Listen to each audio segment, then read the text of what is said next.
Buenas tardes con todos. Estamos ya listos para arrancar estas últimas jornadas convocadas por la Academia Latinoamericana de Derecho Penal Penitenciario.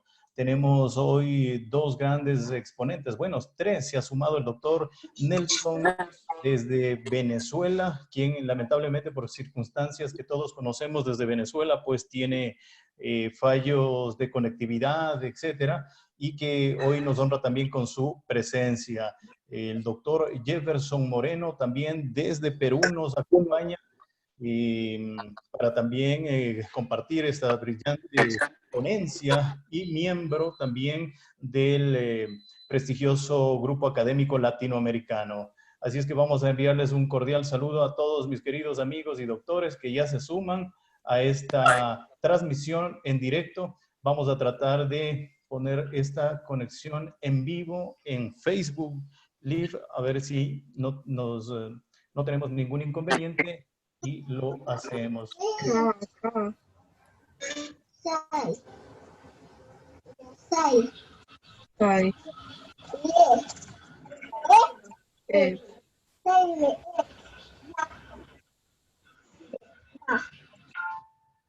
Mientras tanto, buenas tardes, estimado Nelson. Hola. Hola, te escucho perfectamente. Muy buenas noches. Muy buenas noches a todos y a todas en Latinoamérica. Muy buenas noches, Raúl. Muchas gracias por la invitación. Derecho de la defensa interrogar a los testigos. Derecho a no ser obligado. Doctor Jefferson Moreno, qué gusto saludarte nuevamente. Nos volvemos a ver ahora en este espacio como amigos y ahora juntos compartimos este espacio dentro de la Academia Latinoamericana de Derecho Penal Penitenciario, quien es un miembro activo. Mi querido doctor Jefferson, un saludo cordial desde Quito. Hola Raúl, ¿cómo estás, amigo? Qué gusto. Buenas tardes con todos. Saludarte. Pronto en YouTube está saliendo la 2. O sea, hola, doctor César Barros Leal, está por ahí, qué gusto, también le vemos. Sí, con mucho gusto. Aquí estoy. Perfecto, estamos acompañados de grandes juristas de Latinoamérica. Está el doctor Jason Aristizabal también desde Medellín, Colombia. También es nuestro exponente en esta tarde. Buenas tardes, doctor. Hola, hola Raúl, ¿cómo están? Mucho feliz tarde a todos, ¿cómo están? En ese sentido, hay que decirlo necesariamente. Bueno, vamos a hacer las conexiones nada más acá para compartir en vivo a través de Facebook y arrancamos en unos 2 minutitos ya en vivo y en directo estas jornadas, agradeciéndoles a todos ustedes, mis queridos amigos y colegas, y pues en unos 2 minutitos más entramos ya al aire. Los abogados pueden esperar las diligencias que el Ministerio Público solicita y que tiene por realizar.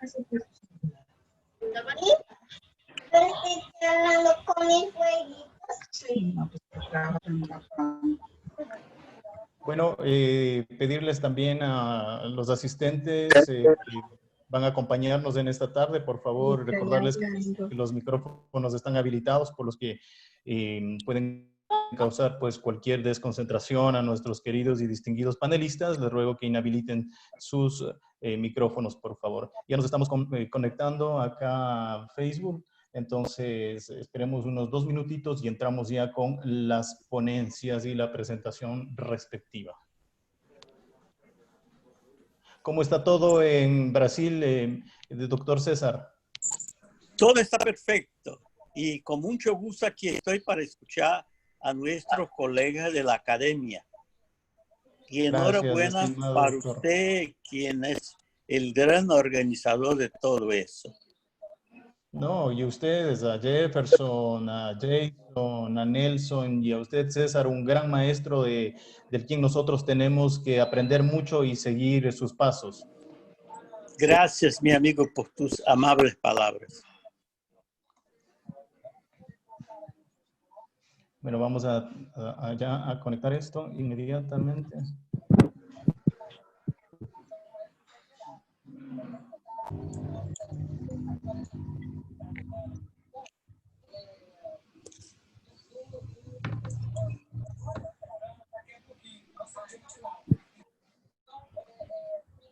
Ok, vamos a conectar aquí.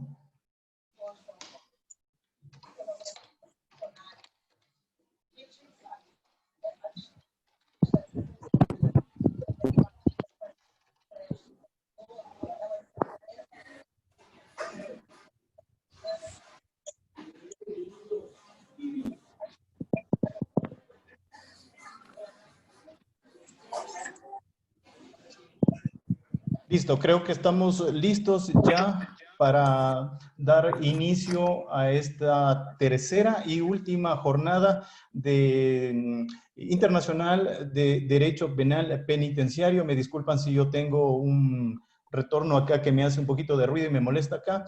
En todo caso, anunciarles pues que estamos siendo transmitidos en vivo y en directo por Facebook.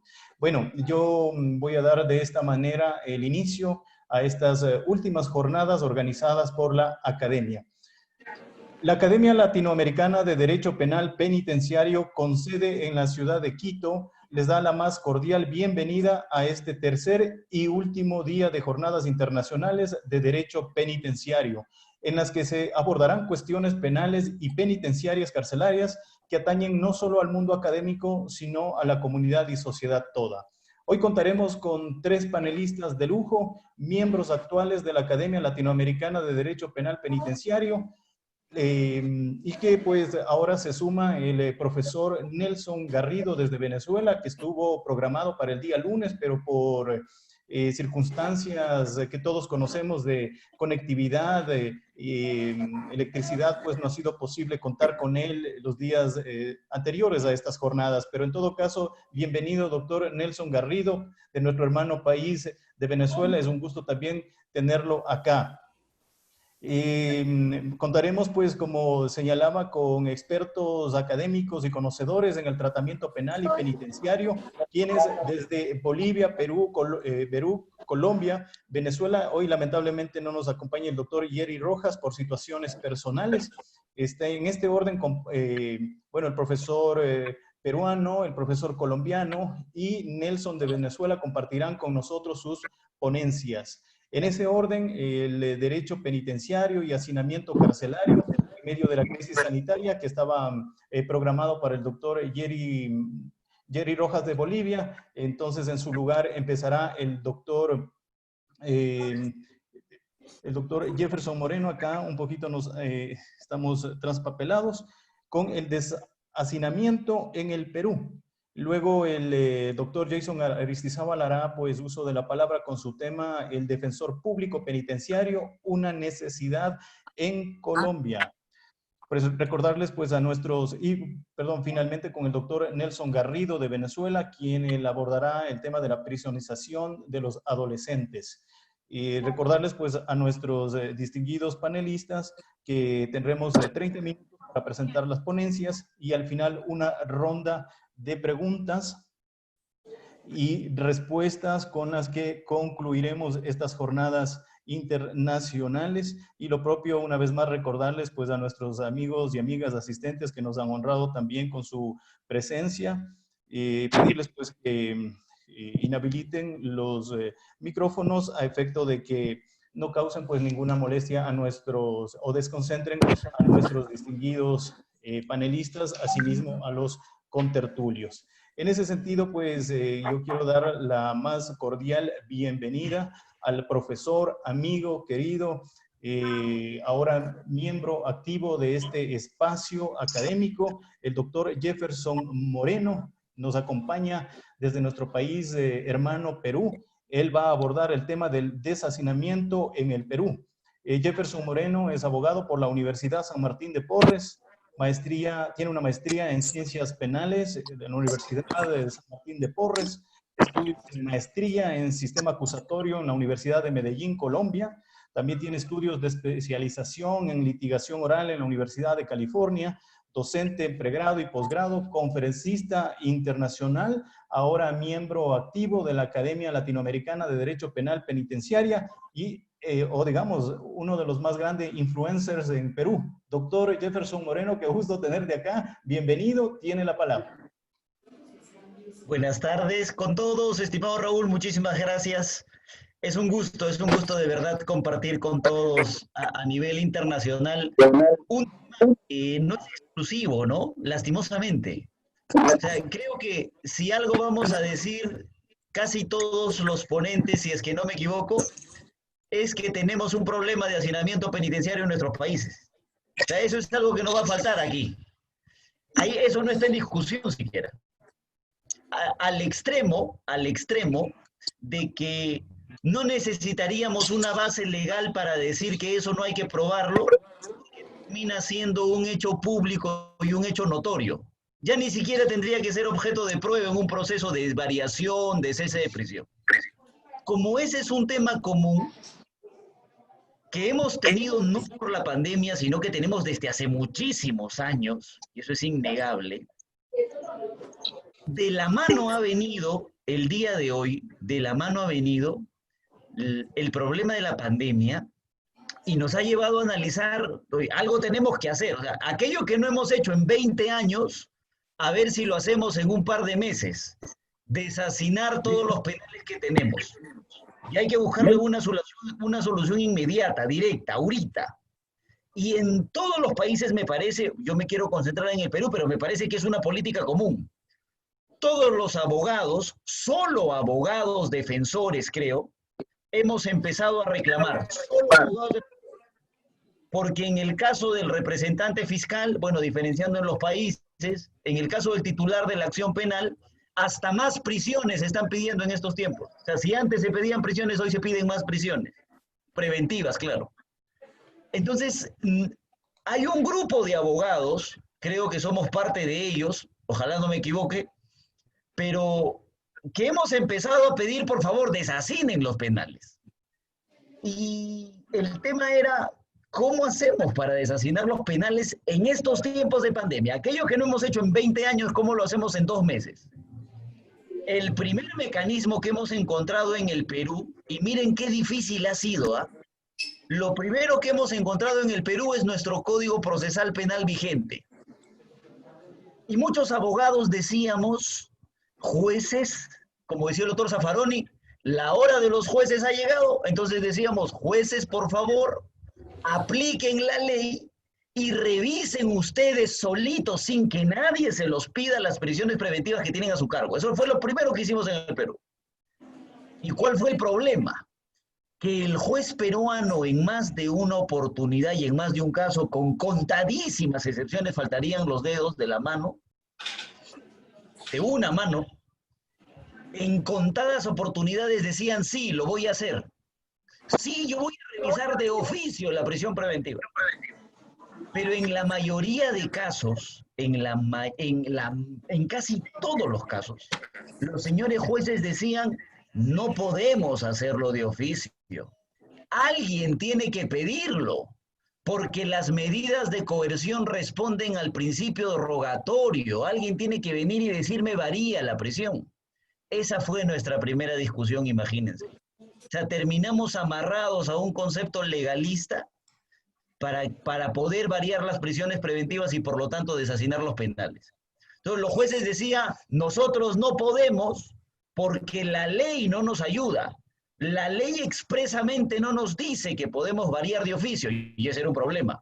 Cuando nosotros entendíamos que la ley sí lo dice y porque además es natural a toda medida de coerción el principio de variabilidad o conocido en el mundo como esa del rebus sic stantibus.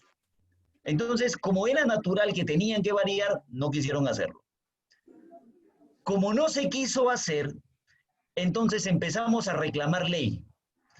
Obviamente, ya no al Poder Judicial, sino tenemos que irnos al Poder Legislativo y al Poder Ejecutivo, que es quien en estado de emergencia y por delegación de facultades de cierta forma hoy está legislando a través de decretos legislativos en el Perú. El presidente de la República en el Perú, el ingeniero Martín Vizcarra, lo que dijo fue lo siguiente: está bien, hay que deshacinar los penales, pero no voy a dejar que salgan todos, pues eso sería un grave error. La pandemia no puede hacer que abramos la puerta de los penales, vamos a generar inseguridad ciudadana. Así que yo en este momento, por una cuestión de humanidad, voy a preparar un conjunto de indultos.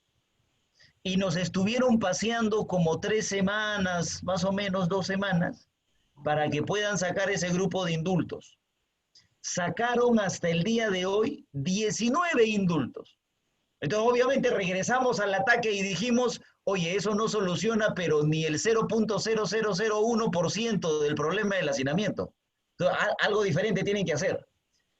El Poder Legislativo, el Poder Ejecutivo, el Presidente de la República dijo, está bien, vamos a preparar un proyecto para modificar el Código Procesal Penal e incorporar al código una especie de cese automático que varíe en las prisiones preventivas en determinados supuestos. Pero hay que ayudar a cierto grupo de personas. Y el presidente de la República ha ido más a los días, sacó un decreto supremo y dijo lo siguiente: van a salir de inmediato todos los presos preventivos que además condenados por delito de omisión a la asistencia familiar, aquellos padres que no pasan alimentos y que tienen una sentencia civil previa y que están en la cárcel por no pasar alimentos a su hijo. Eso salió el decreto de urgencia en el Perú y algún grupo decía, bravo presidente, muy bien, esa era la idea, eso era lo que queríamos, nosotros queríamos deshacinar. Y el problema era que el decreto decía lo siguiente: van a salir todos los que no han pagado alimentos y están condenados, procesados por no pagar alimentos, en su mayoría condenados. Pero para poder salir me van a tener que cumplir 2 requisitos. Primero me tienen que pagar lo que deben, eso que no pagaron y por eso están presos. Y segundo, también me van a pagar la reparación civil. Entonces, ¿cuál era el problema? Si yo en su momento no tenía para pagar alimentos y por eso estoy preso, ¿cómo me vas a decir hoy día que tengo que pagar lo que debía y además tengo que pagar la reparación civil? ¿De dónde? Si he estado preso. Ustedes saben, en el penal no se trabaja, salvo por ahí una que otra cosita informal para sobrevivir un poquito. Pero ese era un gran problema. Entonces, poquísimas personas que han logrado acudir a préstamos por acá, por allá, a un familiar, ¿no?, terminaron saliendo. Eso ha traído consecuencias muy negativas, porque, por ejemplo, yo soy un padre, no tengo para pasar alimentos, no es que no quiera, no tengo, porque si me van a meter preso y tuviera, de inmediato pago. Resulta que estoy preso y el presidente de la República dice, van a salir todos previo pago de lo que debes y la reparación civil. Entonces le digo a mi primo, préstame por favor, que yo debo 10,000 soles de alimentos y préstame 5,000 soles más para pagar la reparación civil. Ya son 15,000 soles que le debo a mi primo. Y son 15,000 soles que ahora tengo que salir a conseguir. Y el problema es que en el Perú, como en la gran mayoría de países vecinos, no se puede salir a trabajar. Entonces, si al mes siguiente tú no vuelves a pagar, ya te conviertes en reincidente. Gravísimo problema. Esa no era la solución. Entonces, además de atacar solamente a un grupito de internos, ¿no?, que era el delito de omisos a la asistencia familiar, que no pagaban alimentos, por la presión que existía, el presidente de la República dijo, ahora sí voy a trabajar un paquete legislativo que ayude a deshacinar los penales en el Perú.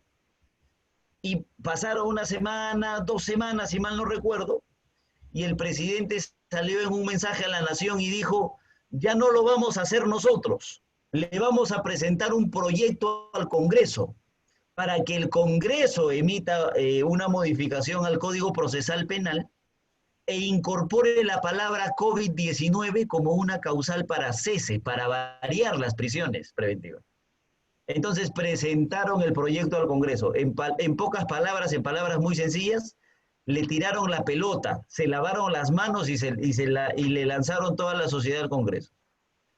El Congreso de la República, y aquí tendría que actualizar, compañeros, un poquito la realidad política peruana, es un Congreso de la República que solamente va a estar un año, porque nuestro presidente de la República disolvió el Congreso y llamó a elecciones el año pasado. Entonces tenemos un Congreso que solamente va a durar hasta julio del próximo año. Yo no creo que un Congreso de un año esté pensando en qué reformas vamos a hacer para cambiar el Perú de acá a 20 años, cómo nos vamos a ver. Yo creo que más se piensa en la reelección que puede existir, ¿no? En las próximas elecciones que ya se acercan. Ese Congreso de la República, cuando recibió el proyecto del presidente, dijo, no vamos a aprobar el proyecto, no vamos a modificar el Código Procesal Penal, lo rechazamos. Se lavaron también las manos. Ojo, no lo digo, ni siquiera es una percepción, es un hecho. Es un hecho. ¿Por qué es un hecho? Porque el preso nunca vende. O sea, en Perú, yo decía, como dice Raúl, no sé si sea influencer, pero de cierta forma las redes sociales son un poco el medio en el que me suelo desenvolver para emitir opiniones. Y tengo un grupo grande, si se puede decir, de personas que escuchan lo que digo, pero resulta que el día en el que me puse a hablar de presos, todas esas personas se fueron. ¿Por qué? Porque el preso no vende. Porque el preso no genera votos. La última rueda del coche en toda sociedad siempre es el preso. Es por eso que andaban pateándose la pelota entre el Poder Ejecutivo y el Poder Legislativo. Pero el Congreso de la República, después de rechazar el proyecto del Ejecutivo, dijo lo siguiente: yo no voy a aprobar nada, pero te voy a dar facultades a ti, Poder Ejecutivo, para que apruebes tú un decreto legislativo que ayude al deshacinamiento penitenciario. Así le dijo. Es decir, le devolvió la pelota y le dijo, tú encárgate, si alguien se va a quemar, ese eres tú. Y finalmente, hace una semana recién, miren cuánto tiempo hemos estado ya de cuarentena, acabamos 104 días de estado de emergencia, 104. Vamos aproximadamente, casi ya estamos llegando a los 30.000 fallecidos por COVID. Y recién hace una semana, el presidente de la República ha emitido un decreto legislativo, que es el decreto legislativo 1513, donde el presidente ha dicho lo siguiente. Bueno, si uno lo lee así de manera literal, lo pueden revisar, es el decreto legislativo 1513 y el decreto legislativo 1514. Lo que el presidente ha dicho es lo siguiente. El código procesal, y más o menos me parece que en esa línea nos mantenemos todos los códigos vecinos, tenemos esa influencia quizá italiana, ¿no? Pero más o menos en la misma línea, nosotros tenemos una prisión preventiva, una opción de que la persona enfrente su proceso en prisión preventiva, pero también tenemos la posibilidad de solicitar en algún momento del proceso o en varios momentos del proceso que esa prisión cambie, que varíe, a una menos lesiva. Entonces, esa opción siempre ha estado regulada en el código, siempre ha estado, con pandemia, sin pandemia. Pero resulta que los jueces no la aplicaban. Entonces, el presidente lo que ha hecho en el decreto legislativo 1513, ¿qué es?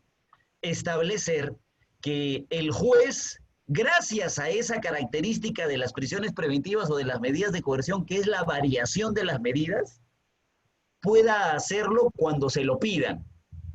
Y que cuando se lo pidan, él tiene que analizar algunas cosas. Por ejemplo, en el Perú tenemos varias regiones, ustedes saben que somos de lo más diverso, gracias a Dios, en naturaleza y en riqueza, tenemos costa, sierra, selva, pero eso hace que nuestra realidad sea un poquito diferente dependiendo de la región en la que estés preso.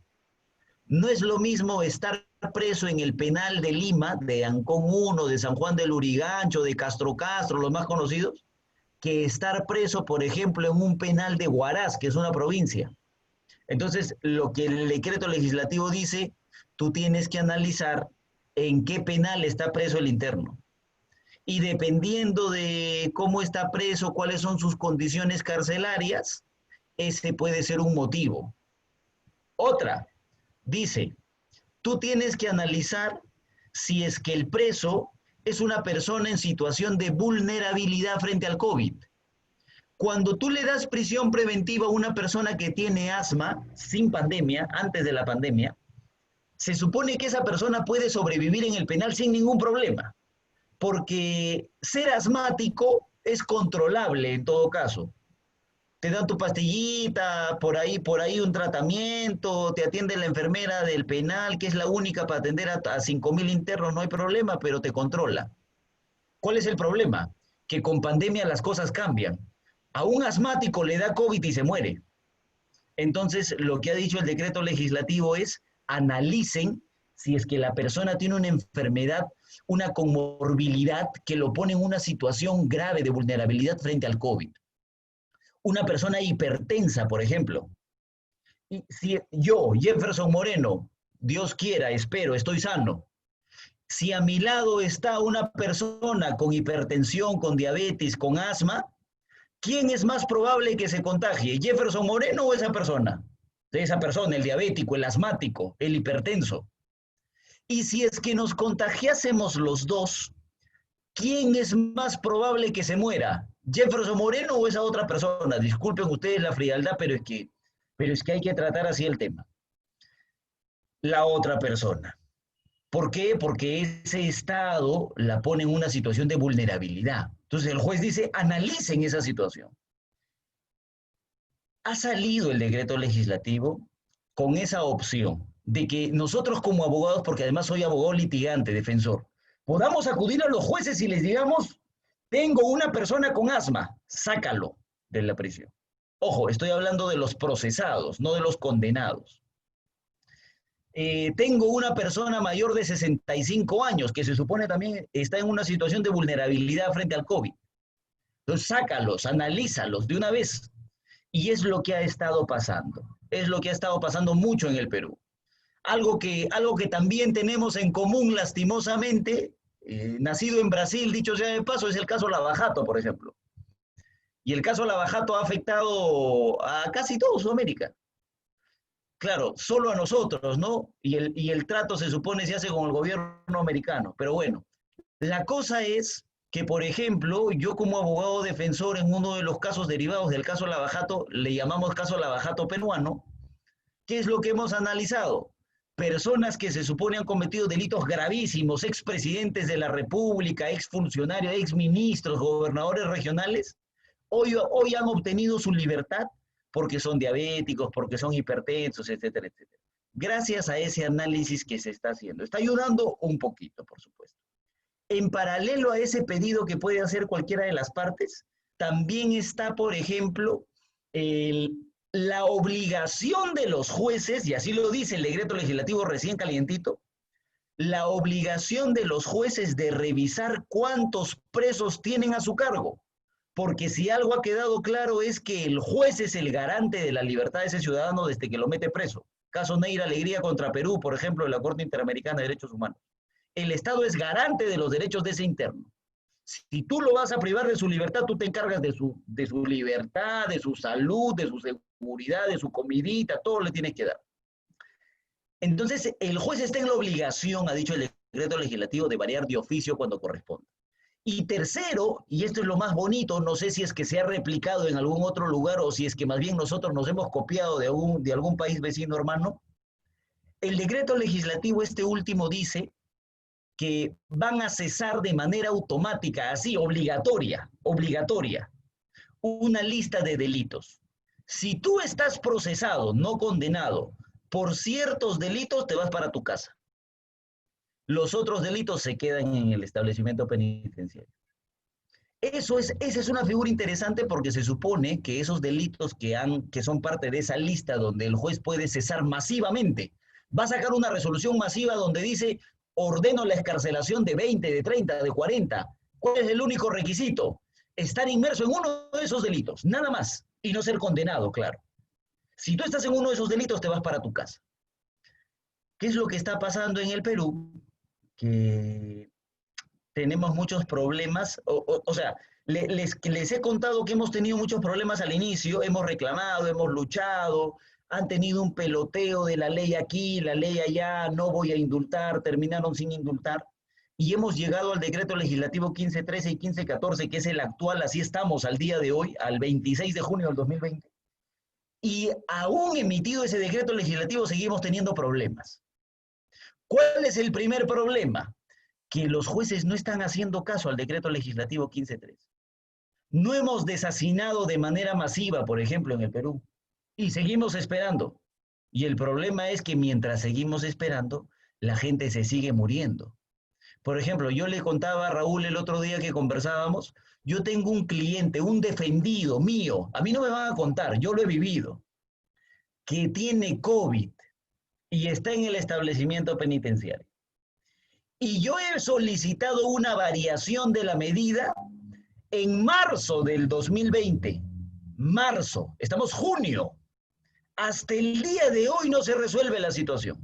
Marzo. Y como no servía ese pedido de cese ante el juez que conoce el caso, tuvimos que interponer una acción constitucional que es común vecina también a nosotros, que es el habeas corpus. Hasta el día de hoy no responde el INPE. Hasta el día de hoy, marzo, abril, mayo, junio. Y el hombre está ahí sobreviviendo ya casi con medio pulmón. Porque el COVID, no me van a decir que si tienes COVID y te curas, bueno, sigues tu vida. O sea, el COVID te deja la secuela. La persona que ha tenido COVID y se ha curado, no soy médico, pero me he informado, la persona que ha tenido COVID y se ha curado, no va a tener la misma vida de siempre, ¿no? Entonces, ¿eso hay que atenderlo o no? Por supuesto.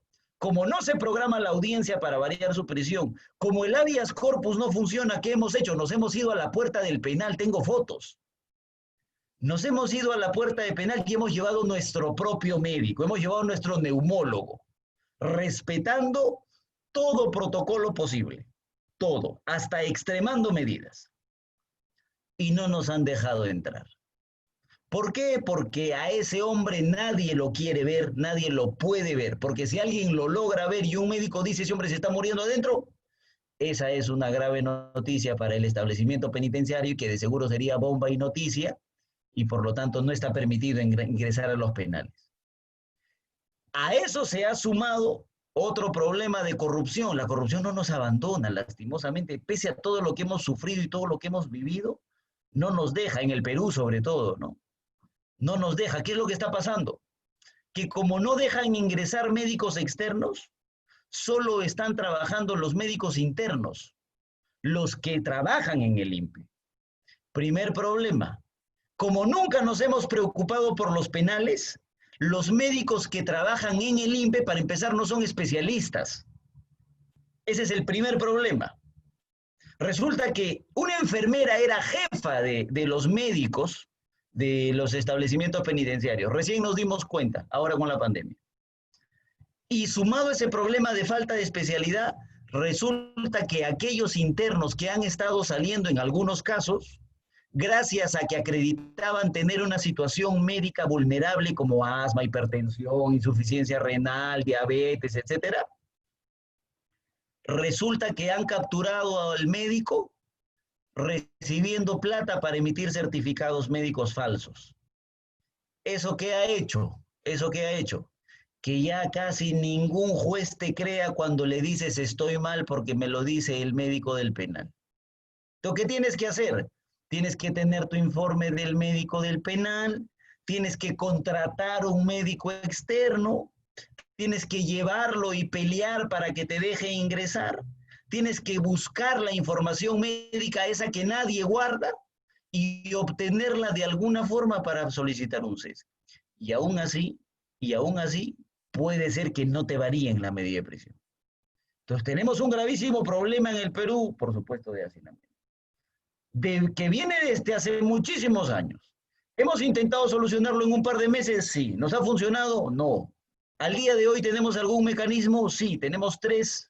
Tenemos el cese regulado en nuestro código, tenemos la opción de que el juez lo haga de oficio y tenemos una posibilidad de cese masivo que ha nacido ahora con la pandemia que hasta ahorita no se aplica. Yo espero que en los próximos días, máximo semana, este cese masivo pueda finalmente materializarse en una resolución, en resoluciones a nivel nacional y solucionemos el problema del hacinamiento penitenciario. Porque como le decía Raúl el otro día, si alguien me dice que los presos son animales, son delincuentes y que deben morir y deben pagar por lo que han hecho, no tengo nada que decir. Pero si me reconocen que son seres humanos y que en muchos casos no todos los presos son culpables, entonces creo que el análisis calza perfectamente, ¿no? Muchísimas gracias, estimado Raúl. Muchas gracias, doctor Jefferson Moreno. Ciertamente una brillante disertación, no solamente teórica, académica, sino y sobre todo desde la experticia, desde el libre ejercicio profesional que le hace, pues, acreedor al doctor Jefferson de esa veracidad, de la realidad que vive, pues, con sus clientes en nuestro hermano país del Perú. Vamos a dar la bienvenida ahora al doctor Jason Aristizábal desde Colombia. Él también es miembro activo de la Academia Latinoamericana de Derechos Humanos. Él va a disertar sobre el defensor público penitenciario, una necesidad en Colombia. Ciertamente una figura bastante interesante que me llamó la atención. Doctor Jason Aristizábal es abogado por la Universidad de Antioquia, investigador judicial y científico forense ESUC, especialista en ciencias penales y penitenciarias por la Universidad San Buenaventura, doctorando en Derecho, mención Derecho Penal por la Universidad Nacional de Mar del Plata, Argentina. Cuenta con un curso internacional especializado en Derechos Humanos, Comisión Interamericana de Derechos Humanos, así como docente investigador del Semillero Penitenciario de la Universidad de Antioquia, litigante en materia penal y penitenciaria, y ciertamente creo que es el más joven del grupo de la Academia Latinoamericana de Derecho Penal Penitenciario. Mi querido Jason Aristizábal, bienvenido. Tiene el uso de la palabra. Buenas noches. Buenas noches, Raúl, y a todos los presentes, ¿cómo están? Raúl, ¿me colaboras con algo? ¿Me escuchas bien? Totalmente. Perfecto. Buenas noches a todos, espero que estén muy bien. Realmente, como lo dice Raúl, sí, seguramente soy pues como el más joven y para mí es un honor compartir escenario con Raúl, con Jefferson, con todos los maestros que a lo largo de esos 3 días han estado dando sus disertaciones, elementos tan necesarios e importantes y de una materia como tan olvidada como es el derecho penitenciario. Para mí es un honor y bueno, aquí estoy. Les voy a contar un poquito de esa idea loca que tengo. Bueno, loca no, porque me corregirá el doctor Héctor. Creo que en Costa Rica es una medida que se ha tomado y que parece que ha dado pues como ciertos resultados con todos los problemas que tiene pues el sistema penitenciario, no solo en Colombia, sino latinoamericano. Pero creo que ha estado ayudando mucho esa figura. Bueno, como para iniciar, yo creo que sería muy importante hacer una especie de contextualización. ¿Por qué? Porque les voy a contar esta idea de la figura del defensor público penitenciario, de donde me nace a mí ese bichito por estudiar esto. El defensor público penitenciario, digamos que su concepto va a iniciar desde el concepto del debido proceso. Nace, digamos, del debido proceso. Entonces es muy importante como exposar un poco sobre este concepto. Siendo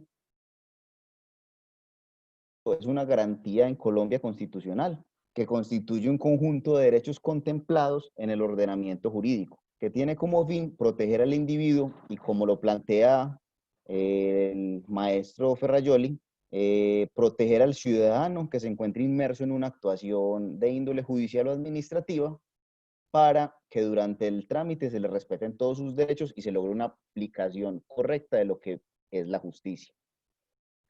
Ferrajoli desarrolla este concepto de debido proceso como una garantía suprema. Para él, como todos sabemos, es un concepto supremo que tiene un desarrollo amplio, que tiene un carácter universal y que lo encontramos reglado incluso en las legislaciones internacionales, en la Declaración Universal de Derechos Humanos, en la Declaración Americana de Derechos Humanos, en el Pacto Internacional de Derechos Civiles y políticos, en la Convención Americana de Derechos Humanos, en fin, ha sido una garantía que se ha encontrado totalmente regulada y que todos los países han buscado darle un desarrollo importante. Incluso en materia penitenciaria, ha tenido su regulación en el conjunto de principios para la protección de todas las personas sometidas a cualquier forma de detención o de prisión. Esto concretamente los principios, si no estoy mal, el 13, 17, 28, y en las reglas mínimas del tratamiento de los reclusos, estas reglas banderas que son, digamos, como la carta de presentación que tenemos todas las personas que nos dedicamos como un poquito a esto, que siempre echamos mano a ello cuando vamos a hacer cualquier disertación. ¿Qué podemos decir más de este debido proceso? Este debido proceso tiene como fin proteger al ciudadano y está conformado por una serie de derechos que es muy importante hacer mención porque son los que el defensor en su quehacer profesional va a echar mano.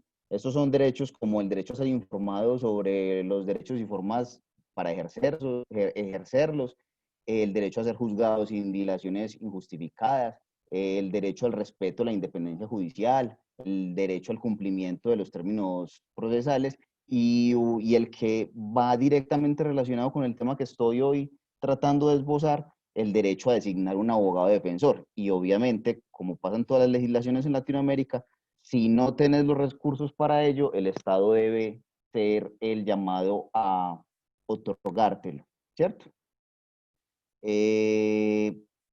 Aquí llegamos a un punto y es, el debido proceso, a lo largo de lo que yo he venido estudiando, siempre he dicho que el pilar fundamental de este debido proceso es el derecho de defensa.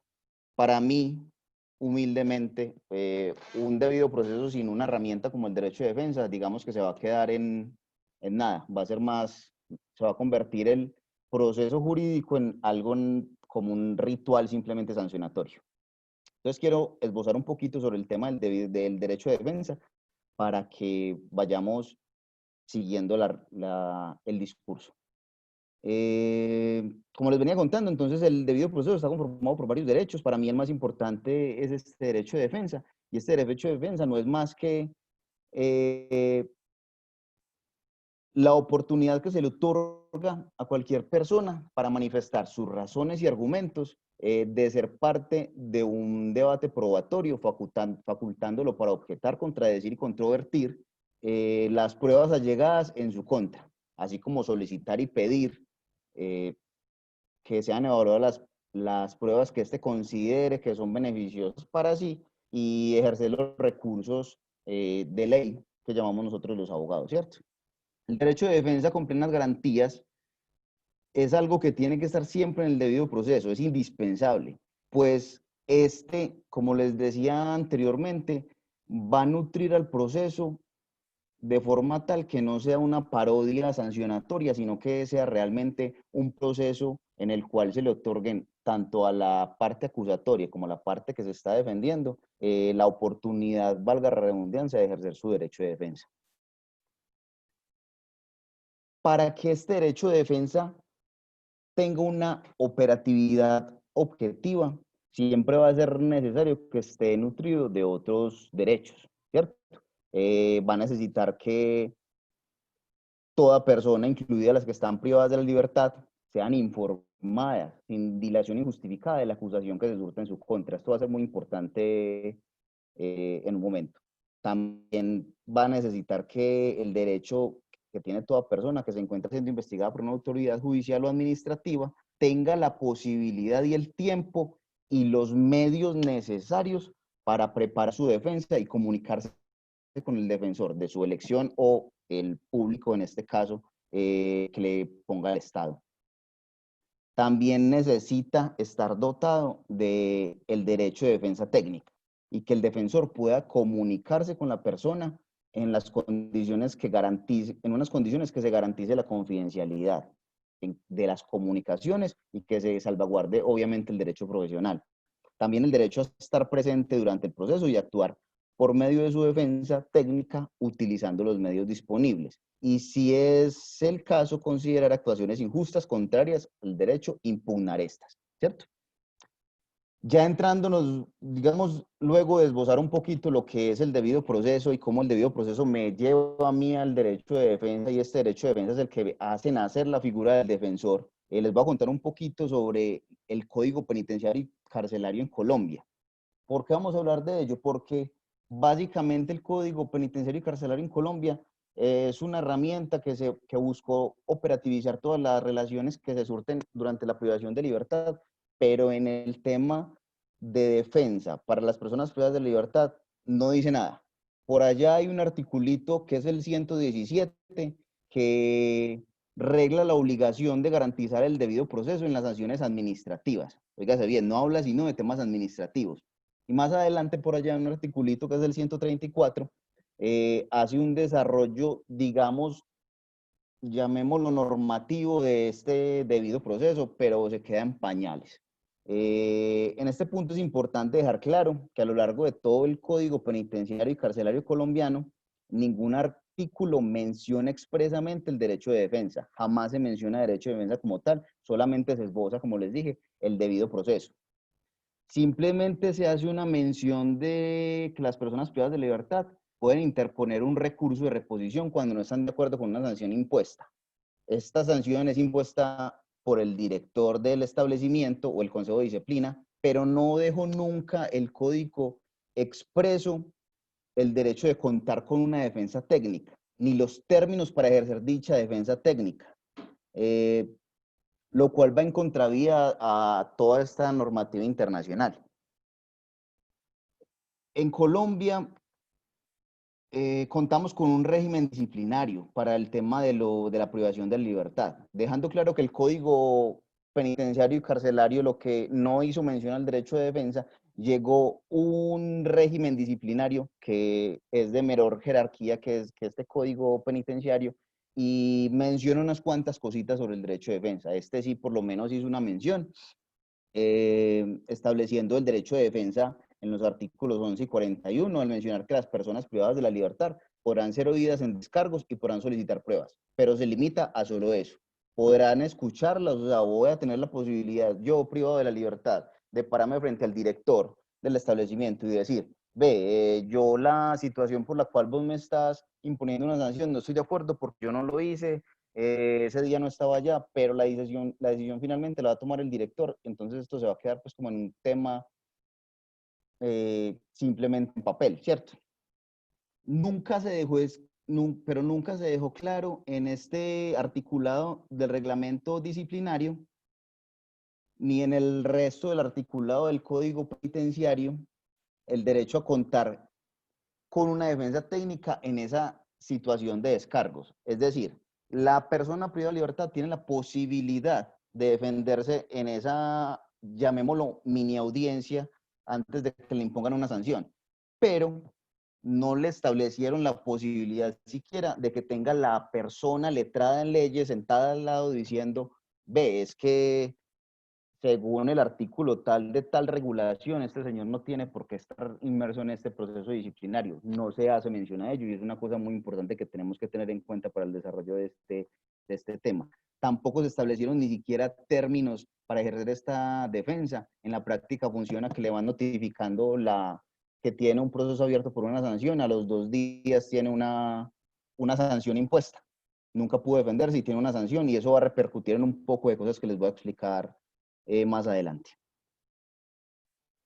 Tampoco se establece derecho a disponer de medios para probar su inocencia en los procesos sancionatorios. La norma realmente penitenciaria, lo único que dejó expreso frente al derecho de defensa es, como les dije anteriormente, la posibilidad de contar con ese recurso de reposición cuando la sanción que le impusieron no le parece, pero pues realmente en la práctica, como lo van a ver más adelante, no cuentan con una persona letrada en leyes que les ayude a hacer ese recurso de reposición, y esa posibilidad que le establece la ley penitenciaria para hacer ese derecho de queja, por decirlo de alguna manera, nunca se va a poder operativizar. El Código Penitenciario no establece ninguna norma que garantice el derecho de defensa a través de un abogado por sí mismo. y aún en contravía de las normas internacionales, las constitucionales en Colombia y las procesal penal, la única oportunidad que la norma establece para establecer una defensa a las personas privadas de la libertad es el recurso de solicitar, es la posibilidad de solicitar un recurso de reposición sobre la decisión tomada, pero que realmente la decisión la va a tomar, como es un recurso de reposición, la va a tomar el mismo funcionario y no aparece nunca en escena el juez de ejecución de penas que tenemos en Colombia, que sería la persona, digamos, en un desarrollo legislativo normal, consciente y garantista de derechos, como supuestamente llamamos, el llamado a resolver ese recurso de reposición. Todo esto a pesar que el Código Penitenciario y Carcelario colombiano tuvo el acierto por lo menos de consagrar ese artículo 154, incluyó en ese artículo 154 un acierto muy importante y es el que va a darle pie a la creación del Defensor Público Penitenciario. ¿Qué hizo este artículo 154? Estableció la obligación por parte de la Defensoría del Pueblo de designar abogados a cada establecimiento para la atención jurídica de los internos que no cuenten con los recursos para contar con uno. También abrió la posibilidad, que es muy importante, de que los estudiantes de los pregrados de Derecho puedan realizar sus prácticas de consultorio jurídico dentro de los establecimientos de reclusión. Cosa que más adelante les voy a explicar que, pues sí le prestan la posibilidad de hacer esa judicatura, como la llamamos en Colombia, en estos centros de reclusión, pero realmente se terminan haciendo cosas que no tienen nada que ver con la defensa de derechos de las personas privadas de la libertad. Este artículo que les mencioné es muy importante porque menciona la palabra internos. Eso es muy importante, ¿por qué?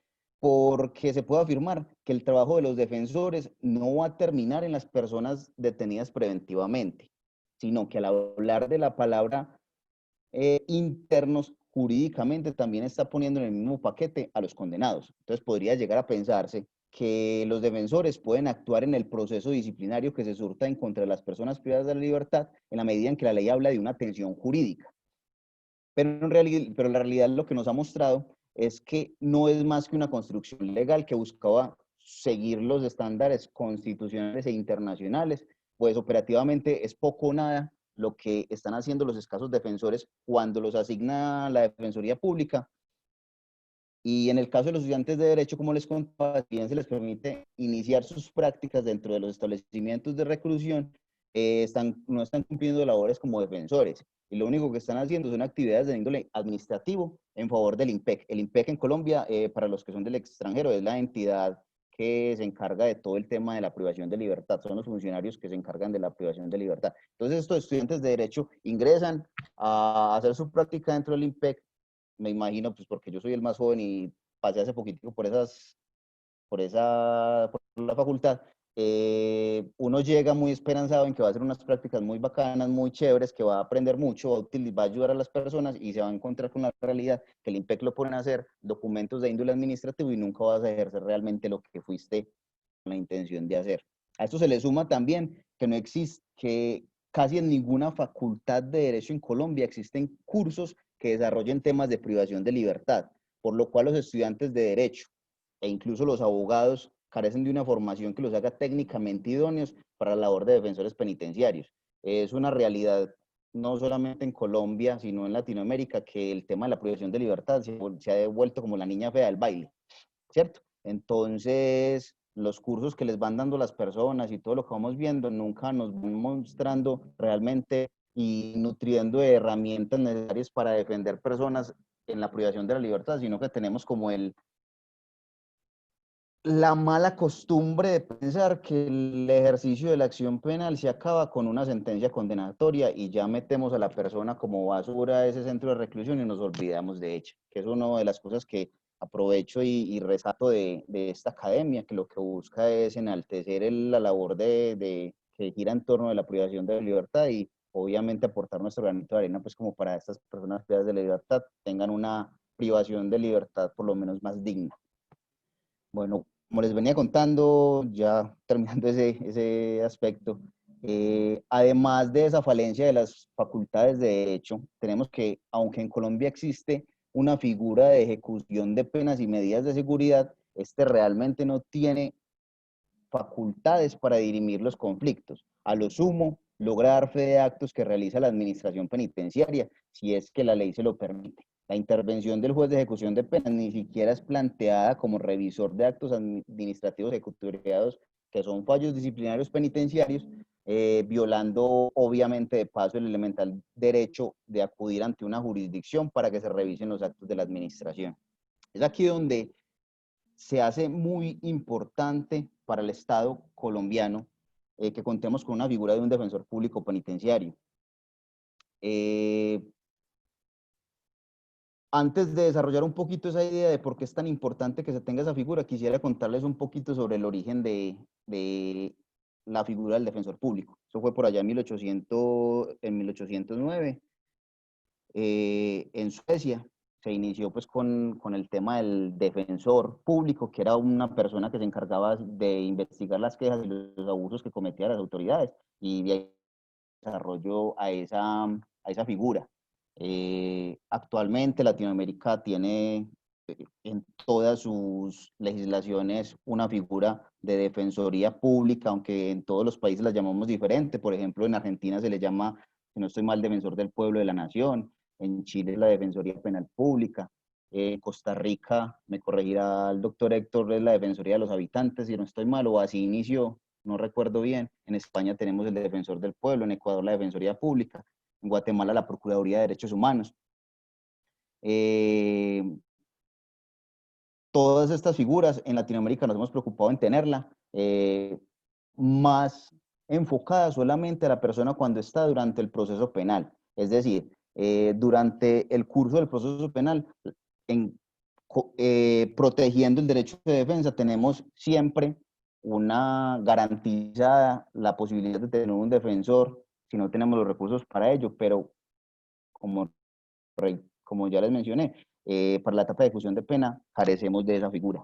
De hecho, es tan importante esta figura que en su momento el Alto Comisionado de las Naciones Unidas para los Derechos Humanos en Colombia advirtió que la gran mayoría de la población reclusa en Colombia corresponde a personas vulnerables. Esto es una realidad que no es...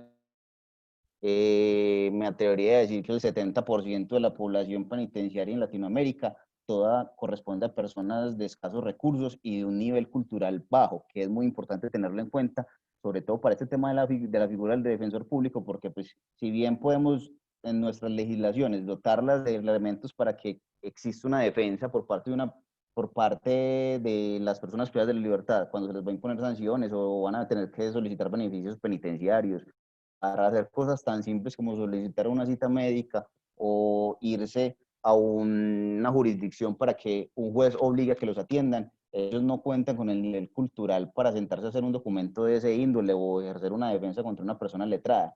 Es muy importante tenerlo en este momento en cuenta. Es aquí realmente donde se hace muy importante, con esto que les estoy diciendo, la necesidad de una creación de una dependencia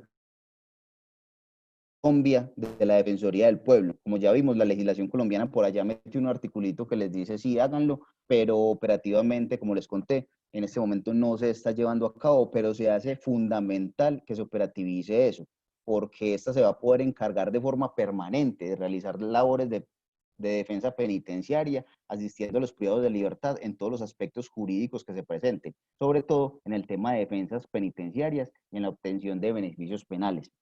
Con la creación de una dependencia que tengamos así, se va a dar un nuevo aire incluso a los centros de reclusión, pues van a poder haber trámites más rápidos en la obtención de beneficios penitenciarios y se va a estar se va a estar disminuyendo el hacinamiento que, como lo decía el doctor Jefferson en su excelente intervención anterior, esa es la palabra que todos aquí en Latinoamérica tenemos de moda y que todos vamos a referir siempre, y es que hay hacinamiento exacerbado en todas las prisiones de Latinoamérica. Esta figura de defensor público, digamos que podría ayudar a que esa figura del hacinamiento disminuya un poco. Las personas que se encuentran privados de libertad en Colombia pueden acceder a beneficios penitenciarios. Estos son formas muy técnicas en las cuales ellos van a poder obtener beneficios que van a hacer que su privación de libertad sea menos tiempo o que puedan incluso terminar sus condenas en casa o tener permisos de salida de 72 horas.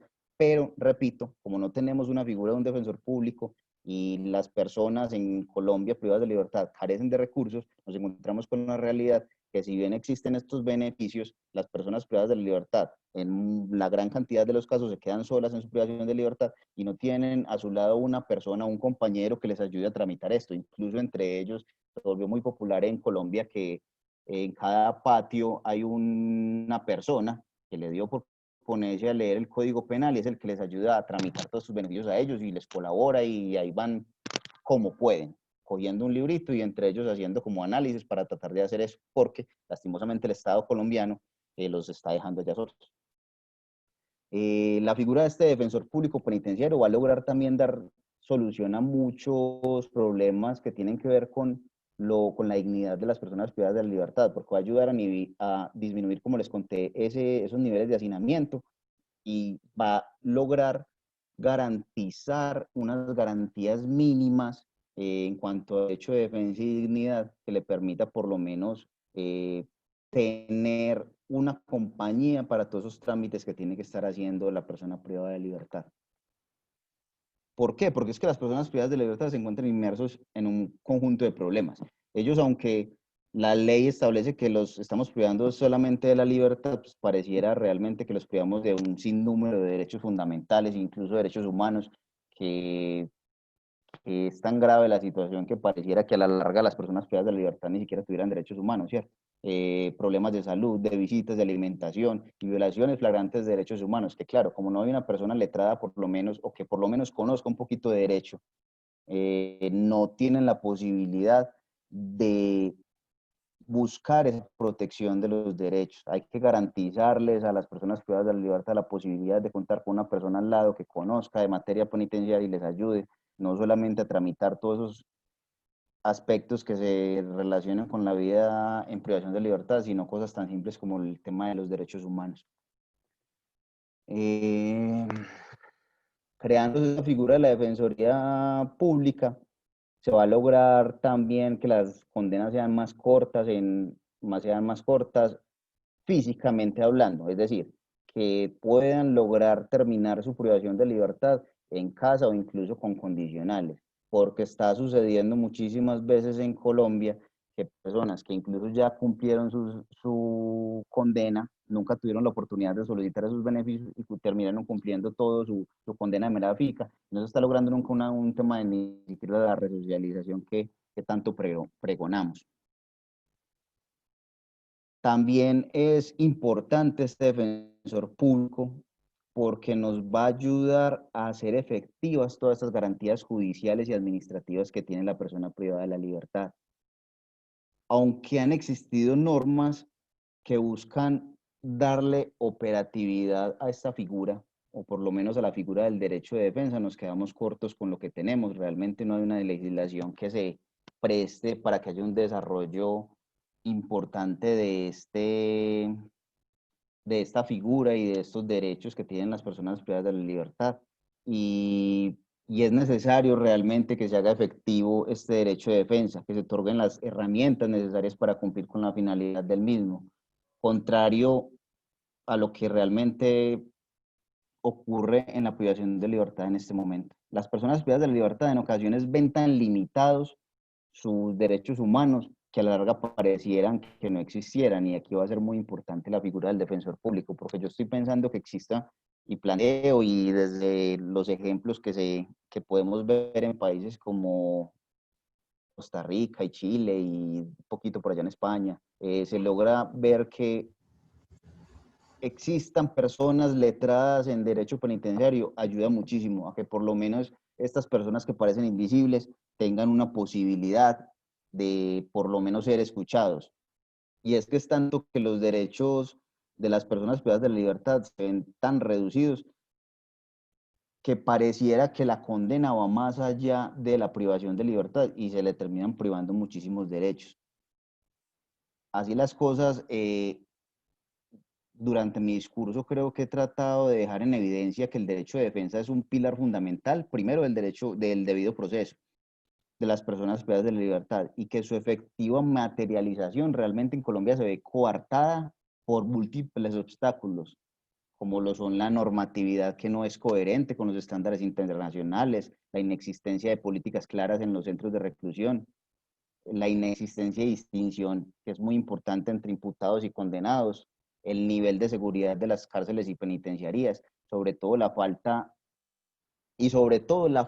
de personas que se preocupen por tener conocimientos penitenciaria para defender los derechos de esta población vulnerable. Además, es claro que las autoridades penitenciarias y carcelarias encargadas de llevar a cabo la investigación disciplinaria en contra de los privados de libertad, que tienen como fin determinar que la persona cometió una falta disciplinaria en el evento en que incurriera en el evento en que incurriera una sanción, imponer una sanción en el evento en que se vea que incurrió en una falta disciplinaria, imponer una sanción que están obligados a respetar y acatar. Esta sanción es muy importante que la tengamos en cuenta. ¿Por qué? Porque es que esta sanción a la larga no es a la ligera decir, no, es que le pasó el proceso disciplinario y tuvo una sanción y ya pasó. No, esta sanción es muy importante que no exista, que por lo menos si va a existir, esté dotada de una protección, que existe esa persona, ese defensor penitenciario, protegiéndola, porque al existir una sanción va a repercutir directamente en la posibilidad de obtener una libertad más rápida, de obtener beneficios. Es bueno que realmente se vayan imponiendo sanciones disciplinarias en la privación de libertad de buenas a primeras. En este orden de idea, la necesidad del defensor público penitenciario y del derecho de defensa con plenas garantías en Colombia, como vimos, tiene muchos vacíos. Y por recordarles unos cuantos, como les dije, el término para desarrollar el proceso no existe. 3 días es muy poco para uno poder realizar una defensa, así tengas conocimientos en derecho penitenciario, va a ser muy poco tiempo para ello. Y es necesario que Colombia haga un esfuerzo porque las normas, la normatividad vaya más en pro de la protección de los derechos humanos. En el plano fáctico, realmente la presencia del defensor público penitenciario y su operativización es nulo, aunque se ha buscado proteger lo preceptado en las normas internacionales y constitucionales sobre este tema. Estas normas no han dejado más que de ser una letra muerta, que no tiene cabida en el poco desarrollo que tiene la ley penitenciaria en Colombia, y es tan inaplicable que este proceso realmente pareciera que no existiera. Es claro entonces que hace falta una unificación existente entre las normas que regulan el proceso disciplinario penitenciario y la esencia del verdadero proceso disciplinario aplicando a las personas privadas de la libertad, que es necesario y urgente por parte del Estado colombiano, en cabeza del Ministerio de Justicia, del IMPEC e inclusive de los órganos de control, estrategias integrales que tengan una incidencia directa sobre el régimen a fin de unificar criterios que doten de herramientas reales para llevar a cabo un proceso disciplinario serio que sea aplicado a las personas privadas de la libertad dentro de los centros penitenciarios y carcelarios de Colombia, y que esté acorde con los estándares mínimos en protección de derechos humanos, para que podamos garantizar que existe una investigación seria, dotada de debido proceso, de derecho de defensa y en compañía siempre de la figura del defensor público penitenciario. O, bueno, en este caso, que la persona pueda contar con los recursos de una persona letrada en leyes y lo pueda costear, sería un escenario ideal, pero como venimos mencionando, la privación de libertad realmente está dada por personas con escasos recursos y poco nivel incluso educativo. Ligado a esto, a manera de recomendación, creo que sí que es evidente la necesidad de adoptar un manual único disciplinario penitenciario donde se establezcan procedimientos claros y rigurosos que se deben realizar en caso de que se cometa por parte de una persona privada de libertad alguna falta disciplinaria. Este debe ser expedido no solamente en las cárceles de nivel nacional, sino a nivel municipal, incluso las que tienen que ver con jurisdicción especial, que es las de los militares, policías, etc. Este manual tiene que ser expedido por los de control, me parece a mí, y debe tener efectos vinculantes y obligatorios. Además, estos entes de control serían los llamados a hacerlo cumplir en compañía de los jueces de ejecución de pena y obviamente acompañados de una persona letrada en leyes que pueda defender los derechos de esas personas privadas de libertad. Por último, quisiera pues como dejar muy claro que es muy difícil que en las cárceles y penitenciarías colombianas se pueda dar un desarrollo consciente de lo que es un verdadero proceso disciplinario penitenciario dotado de garantías mínimas para el privado de libertad y sobre todo de un derecho de defensa real que se legitime por medio de un defensor penitenciario, pues ni siquiera se contempla la posibilidad de ser asistido por un abogado que haga valer los intereses de la persona privada de libertad, ni de sus derechos por medio de una defensa no solo técnica, sino material. De acuerdo a esto, resulta necesario, en primer medida, como lo venimos sosteniendo, que la modificación de la norma, primero, carente de garantías y violatoria de la Constitución y de los tratados internacionales relativos a derechos humanos. Y además, unido a ello, es imperioso la necesidad de la creación de la dependencia a cargo de la Defensoría del Pueblo, que se encargue de forma permanente de realizar labores de defensa penitenciaria, asistiendo a los privados de libertad en todos los aspectos jurídicos que se presenten en la vida de privación de libertad, sobre todo, como he venido reiterando, en las defensas disciplinarias y en la obtención de beneficios penales, pero también en pro de la protección de los derechos humanos. Además, también es necesario, para que el planteamiento anterior tenga una efectividad, tratar que se elimine del imaginario colectivo que versan las diferentes facultades de derecho del país y de Latinoamérica. Ese tema de la formación penal en pregrado y posgrado, que solo implica la enseñanza de herramientas penales y procesal penales, olvidando esta etapa tan importante de la ejecución de la pena, que es donde encontramos a los seres humanos.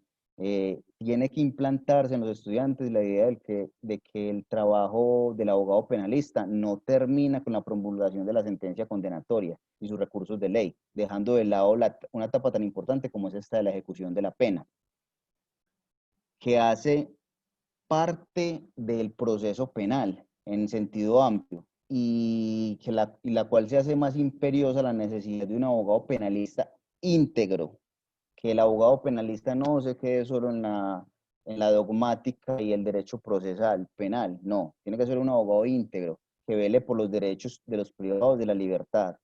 Es absolutamente necesario la formación de abogados conocedores en derecho penitenciario, de garantías penitenciarias, de beneficios penitenciarios y en general de la problemática que resulta al interior de un penal, porque no sé cómo sucede en Latinoamérica, pero en Colombia las pocos estudiantes que pueden conocer un centro de reclusión durante el estudio, pues son los poquitos que, digamos, esmeren un poquito más y busquen semilleros y formas de llegar a estos aspectos, pero la gran cantidad de abogados que graduamos por montones en Colombia ni siquiera tienen un acercamiento real a lo que es la privación de libertad, y eso es bueno hacerlo porque hace más humano a las personas. ¿Por qué? Porque es que necesitamos que estos defensores sean humanos y busquen realmente a capa y espada defender a estas personas que se encuentran privadas de la libertad y que son una población que se encuentra en una situación de indefensión contra el Estado. Es tan necesaria la profesionalización del abogado en temas penitenciarios que incluye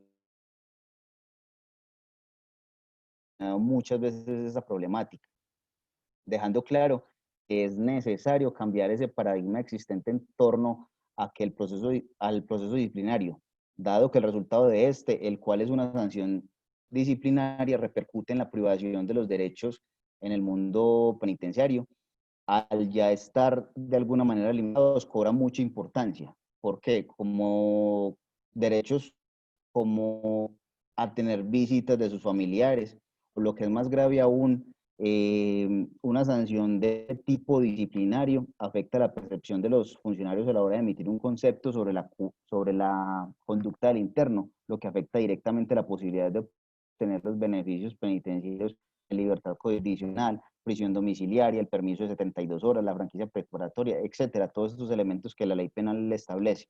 Gozar de estos porque para gozar de estos es necesario que repose una calificación positiva, y si hay esa sanción en eso y créame que la sanción se da, se abren, porque como no tiene la posibilidad de defensa, va a tener esa sanción, no va a poder gozar de esos beneficios, muy importante. Por último, quisiera dejar claro que si se pusiera en marcha un sistema de defensa especializada en temas penitenciarios, esto sería un esfuerzo conjunto por parte de todas las instancias que tienen que ver con el sistema penitenciario. ¿Por qué? Porque es que esto implica que se pueda dotar de herramientas necesarias para que el proceso penitenciario no sea simplemente un tema de imposición de medidas y ya, ¿cierto?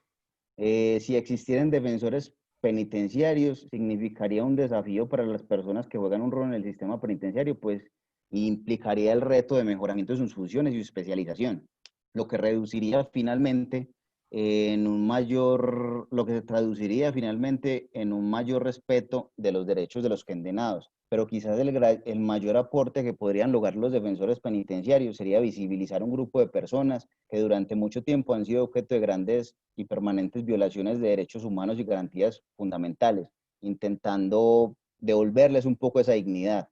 Y con ello demostrar la necesidad de elaborar una política pública al respecto que vincule a los diversos organismos del Estado y que especifique funciones y responsabilidades que garanticen un real acceso de la justicia en todo el proceso penal, incluyendo la etapa de ejecución de la pena, vinculándose reformas y avances que la política general y el acceso a la justicia ha venido desarrollando. Para finalizar, quisiera contarles que toda esta idea de que exista una persona encargada de la protección de las personas privadas de la libertad y que tenga conocimiento realmente en eso, nació de un ejercicio investigativo que hicimos en algún momento, y es que nos metimos a las cárceles municipales en Antioquia y les hicimos unas preguntas a las personas privadas de la libertad y nos dimos cuenta que en el 80% de todas las respuestas ni siquiera conocían quién era el abogado que estaba llevando el proceso, no conocían el reglamento del establecimiento, no conocían lo que era un debido proceso, no sabían lo que era una notificación, unos descargos, un recurso.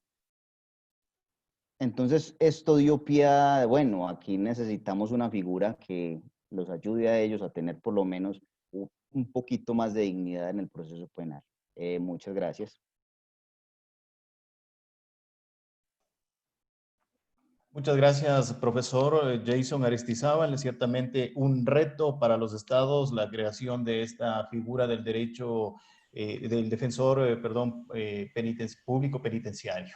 Bueno, brevemente le vamos a dar ya la palabra a nuestro amigo, miembro de la Academia Latinoamericana de Derecho Penal Penitenciario, el profesor Nelson Garrido, quien nos acompaña desde nuestro hermano país, Venezuela. Él nos va a abordar el tema de los estándares internacionales sobre privación de libertad en adolescentes, la prisionización en adolescentes. Es abogado por la Universidad de los Andes, Mérida, Venezuela, criminólogo por la Universidad de los Andes, también de la misma universidad, máster en Derechos Humanos por la Universidad Internacional de Andalucía, especialización en Ciencias Penales y Criminología, estudios doctorales en Educación con línea de investigación en adolescentes, ámbitos penitenciarios jóvenes, investigador y docente universitario. Querido doctor, qué lujo tenerle acá, qué honor tenerle entre nuestro distinguido panel y miembro actualmente de la Academia Latinoamericana de Derecho Penal Penitenciario. Estaba programado para el día lunes su agenda, pero lamentablemente por situaciones de conectividad,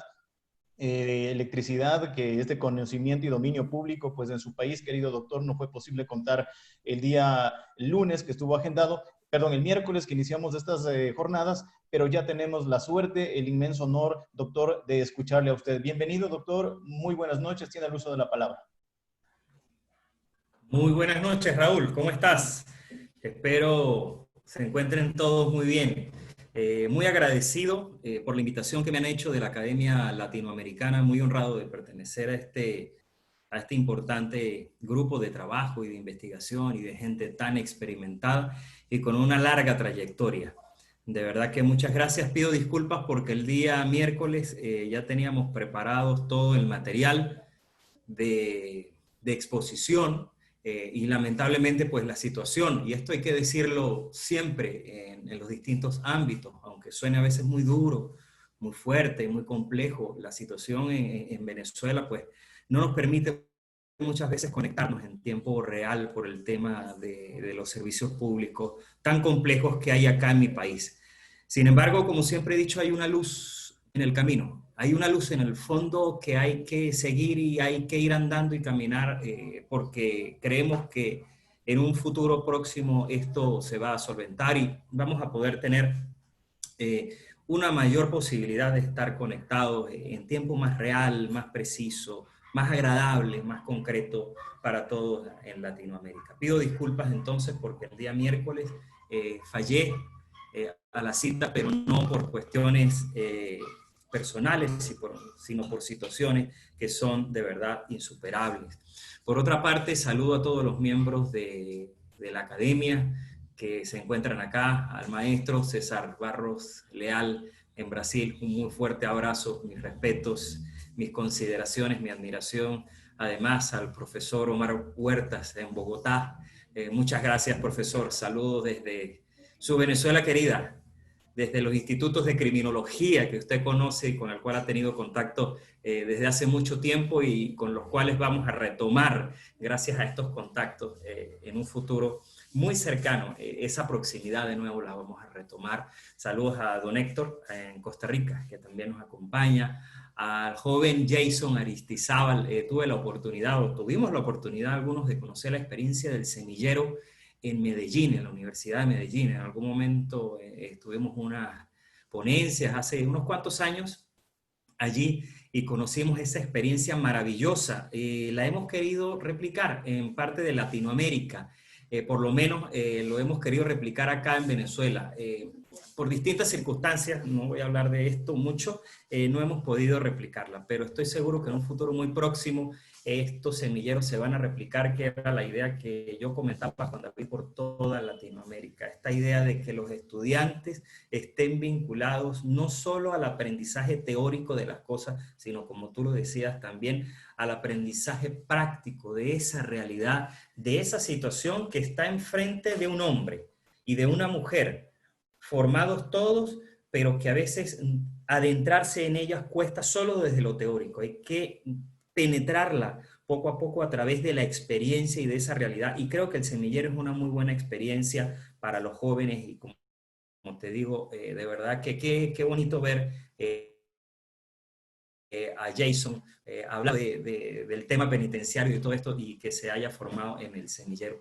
Y bueno, un saludo a todos los miembros de la academia, Claudia, que también nos sigue por allí, lo vi, y a todas las personas que nos siguen en este momento a través de Facebook, a través de esta plataforma de Zoom por toda Latinoamérica, por Europa. Tengo entendido que algunos estudiantes míos están conectados en este momento. También un saludo muy fraterno, muy cordial a todos ellos y a algunos compañeros de trabajo de la Escuela de Criminología de la Universidad de los Andes. Hoy me acompaña esta joven que está aquí atrás. Es una pintura de mi hija. Le he dicho, yo no quiero estar solo en la ponencia, y ella muy gustosamente me ha regalado una de sus pinturas. Abril Garrido, que es una joven que está comenzando en el mundo del arte, de la pintura, del diseño gráfico, me ha obsequiado esta pintura y también se las obsequio yo a ustedes para toda Latinoamérica. De manera pues que vaya un fuerte abrazo a todas las personas que están conectados y estos regalos que estamos haciendo a través de esta iniciativa de la Academia Latinoamericana que está cristalizando el profesor Raúl Cadenas allá en Ecuador. Vaya un muy fuerte abrazo, profesor Raúl. Espero que el frío no esté apretando mucho a esta hora. Hoy con el cual he querido abrir muy brevemente, es el tema de los estándares internacionales en materia de privación de libertad para adolescentes. Entonces voy a ir desde lo más general hasta lo más específico del tema, para luego dispararme y disipar y problematizar el tema, porque lejos de alguna solución, creo que hay que problematizar los temas para buscarle justamente esas soluciones a través del estudio y de la investigación. ¿Qué es un estándar en derechos humanos? Un estándar es un criterio o un valor que se fija y que se busca su cumplimiento a través de distintos canales o formas legalmente establecidos, a través de distintos procesos. En el caso de los derechos humanos, el estándar o los estándares en derechos humanos están establecidos en normas. ¿Cómo un país se adecúa a estas normas? Conocemos tres vías principales, las voy a recordar. Primero, a través de una firma, un Estado, un país señala que quiere participar, que quiere adherirse a un determinado estándar específico. Y lo hace a través de una firma que revela la intención de ese país de cumplir con ese estándar. El estándar es como esa estrella en el horizonte que se va persiguiendo o que vamos persiguiendo, vamos caminando para ir alcanzándola. Entonces, un país decide a través de una firma decir, yo quiero seguir esa estrella en el horizonte y llegar a ella, sentarme allí y desplazarme a través de ella. Pero también, una vez que un país ha hecho una firma o ha firmado o ha declarado su intención de participar en ese estándar, lo ratifica, pasa a ratificarlo. Es decir, un país hace suyo el estándar, hace suyo la normativa y la trae desde ese lugar muy lejano hacia su país. Sin embargo, aún estando en el país, el estándar es lejano al mismo, en su situación jurídica y en su situación de hecho. La tercera vía o la tercera forma a través del cual un país puede intentar adecuarse a ese estándar es a través de la adhesión. El país no firma ningún tratado, ningún convenio, sino que el convenio echa a andar, la norma echa a andar y el país se adhiere con la norma caminando, con la estrella en el horizonte. ¿Cuál es el nodo o uno de los nodos o problemas fundamentales en este camino? La aplicación. Una vez que el país ha ratificado o se ha adherido a esa norma, a esa ley, a esa convención, hay un problema de cómo adecuarla al país. Y puede suceder a través de tres vías también. El país adopta la norma y la aplica como tal. Por ejemplo, la establece a través de la Constitución y le da un rango supraconstitucional a la norma y trae toda la norma y la aplica en su país. Una segunda vía, una segunda forma es que la adapta. Va adecuando en su orden interno esa legislación, va evaluando cómo están sus leyes, saca alguna de ellas, la suprime e instala esta normativa. Y la tercera forma es a través de la armonización. El proceso de armonización es mucho más largo, porque es un proceso de estudio y de evaluación de la norma que se tiene en el país para luego ir adecuando algunas de ellas a estos estándares internacionales. Es un trabajo de investigación científico y un trabajo legislativo. Y de esa forma puede ir incorporando progresivamente esa ley internacional a su realidad jurídica, a su realidad social o a su realidad política. Ahora, ¿qué pasa en el tema de estándares de derechos humanos en materia de privación de libertad? Aquí hay algo muy peculiar y muy particular, porque estamos hablando de nada más y nada menos que de la privación de libertad, del ius puniendi, del derecho que tiene el Estado de penar, de sancionar a los individuos o a las personas. Con respecto al tema de la privación de libertad, existe en el mundo al menos 11 instrumentos internacionales de protección de los derechos humanos en materia de privación de libertad, que inician con la Declaración Universal de los Derechos Humanos, va bajando, se pasea, llega a las reglas Nelson Mandela, etc.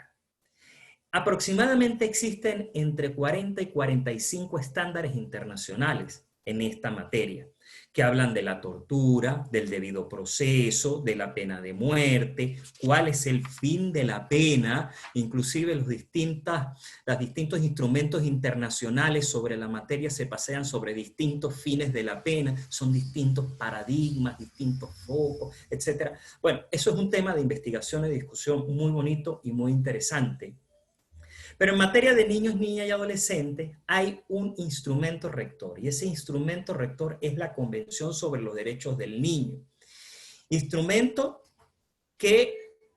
al cual se adhirieron la mayoría de los países en el contexto ONU. Es uno de los instrumentos considerados más exitosos, porque no solo fue aprobado, sino fue firmado y ratificado casi inmediatamente por la mayoría de los países en el contexto ONU. Un aproximado de 170 países la ratificaron, la firmaron y la ratificaron casi inmediatamente, y después progresivamente otros lo hicieron en un término muy, muy corto. De manera que al día de hoy tenemos más de 30 años de haber aprobado la Convención sobre los Derechos del Niño. Ahora, con respecto al tema de estándares internacionales en materia de privación de libertad, y hay que tener cuidado con el término, de privación de libertad para la niñez, para la adolescencia más específicamente, porque la mayoría de los códigos de las leyes en materia de niños, niñas y adolescentes, digamos, le otorgan responsabilidad penal al adolescente, generalmente en casi toda Latinoamérica. Pero con respecto al tema, ¿cómo se ha manejado esto en Latinoamérica? La Comisión y la Comisión y la Corte Interamericana de Derechos Humanos ha dicho que existe un corpus iuris.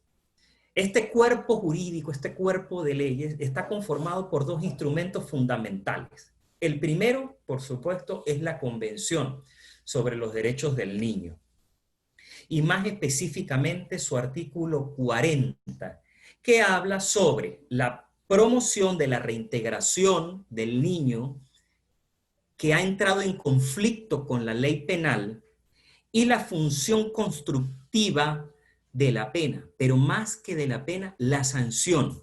Al adolescente no se le pena, al adolescente se le debe sancionar, no se debe hablar de pena, la pena es algo con un peso histórico, con un peso moral, con un peso jurídico muy fuerte para el adolescente. De manera que en temas de adolescentes hablamos de sanciones.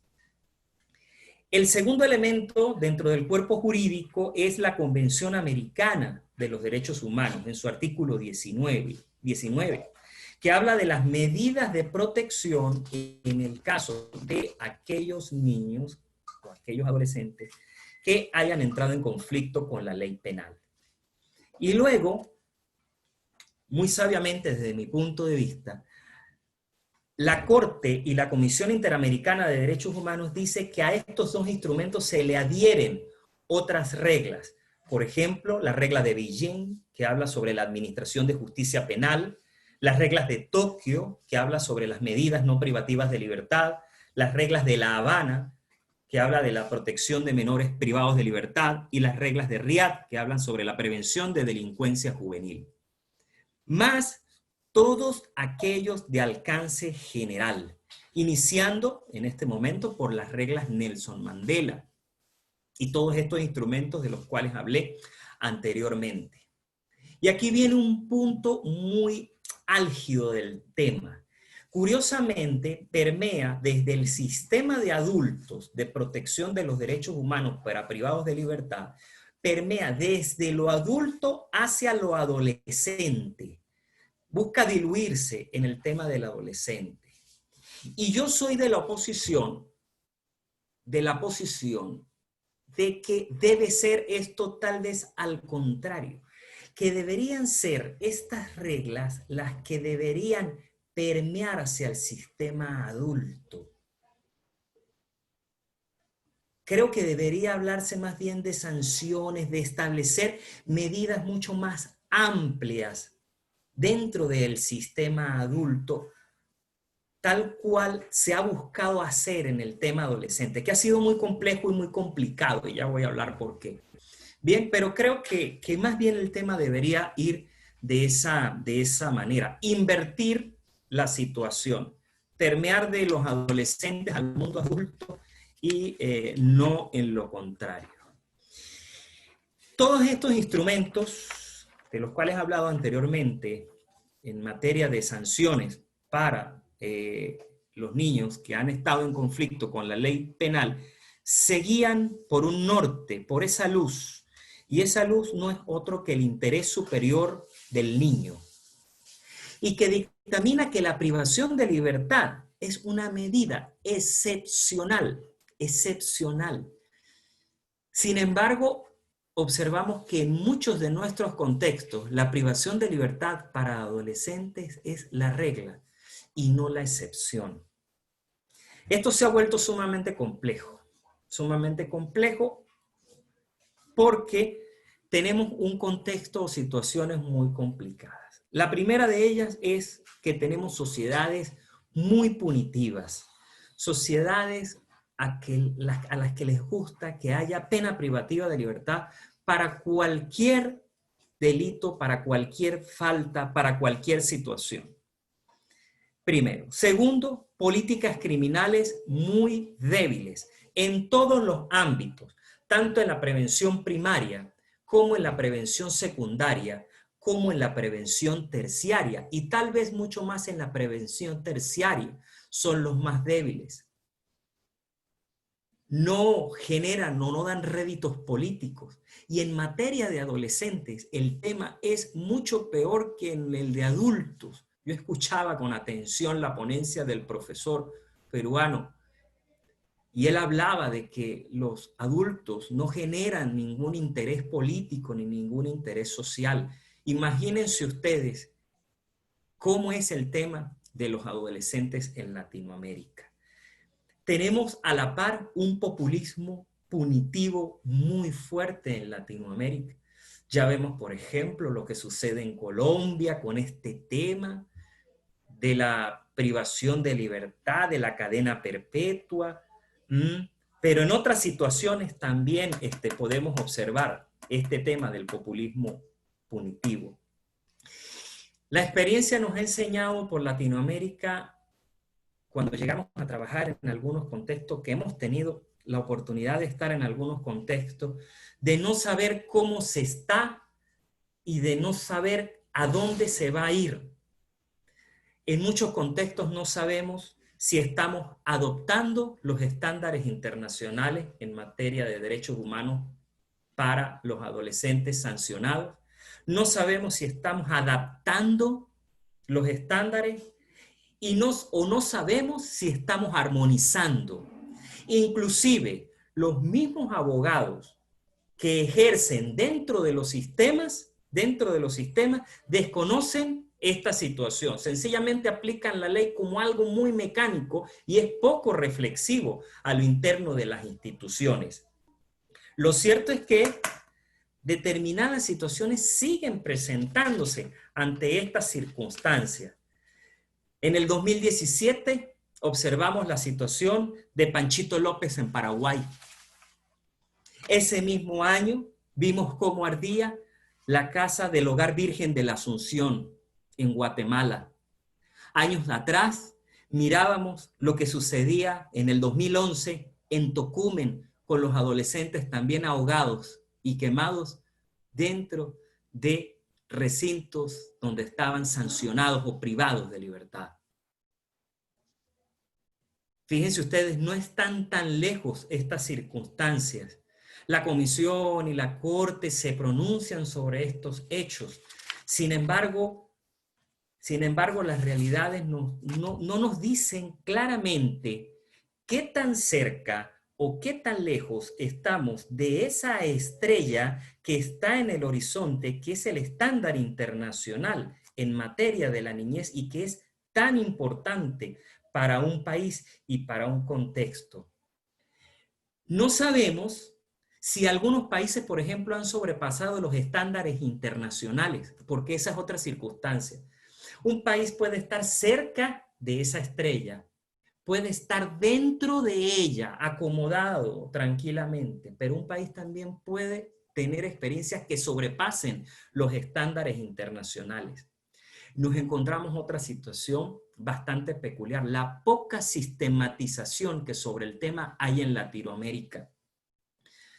Tratar de investigar sobre este tema es sumamente complejo, sumamente cuesta arriba, muy difícil, muy complejo, porque nadie investiga y nadie escribe sobre el tema y cuando encuentras algo es generalmente gubernamental, y lo gubernamental, por supuesto, te va a decir que todo está bien y que todo marcha muy bien. Hay grandes experiencias, la del Sename en Chile, por ejemplo, u otras. Sin embargo, hay muchas más debilidades y situaciones de desconcierto en toda nuestra Latinoamérica. Creo que el derecho penal, el derecho procesal y la criminología tienen mucho que decir sobre el tema. Tenemos mucho que investigar, también tenemos mucho que sistematizar, pero también creo que tenemos la posibilidad en este momento histórico de proponer cambio para alcanzar esa estrella. Esa estrella no puede ser como la utopía de Galeano. Está allá y mientras más camino, más se aleja. Yo creo que eso no puede ser en materia de niños y jóvenes sancionados con la privación de libertad. Creo que la situación debe ser otra, como está dibujado en la norma principal, que es en la Convención sobre los Derechos del Niño. Yo con esto, estimados profesores, me despido. Creo que lejos de, y me disculpan, de responder algunas preguntas, he dejado inquietudes e interrogantes. Creo que ese ha sido también el fin de esta breve y pequeña intervención.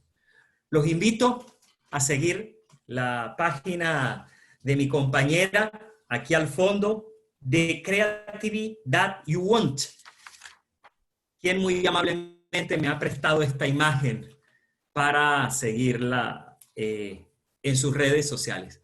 Un muy fuerte abrazo.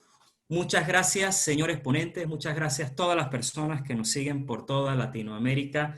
Dios les bendiga.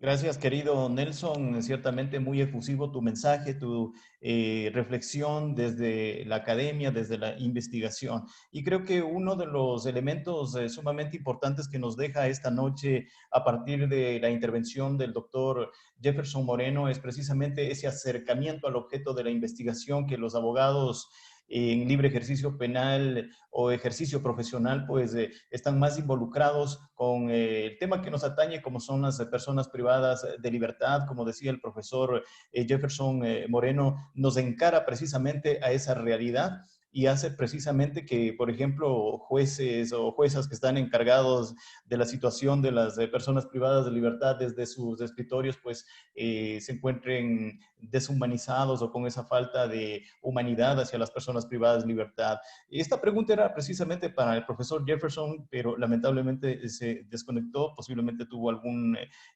problema ahí. Y nos decían, no sé si Nelson o Jefferson nos apoyan con esta pregunta. Dice, ¿cabrían iniciar procesos penales a jueces por omisión? Yo alguna vez leí un artículo a propósito de la pandemia del profesor de Buenos Aires, Maximiliano Rusconi, y él expresaba en forma clara que los jueces, refiriéndose a la jurisdicción argentina, podían ser tranquilamente procesados por el tipo penal abandono de personas.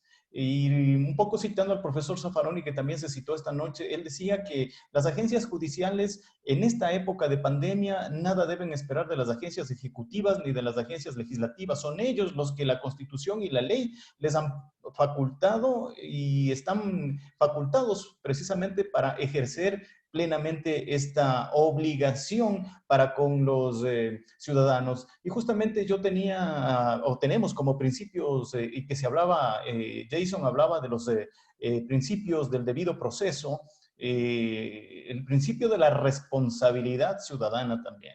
Entonces, en ese sentido, no sé si el profesor Nelson o Jason nos puede, por favor, contestar con esa pregunta. ¿Podrían ser los jueces iniciados procesalmente por omisión?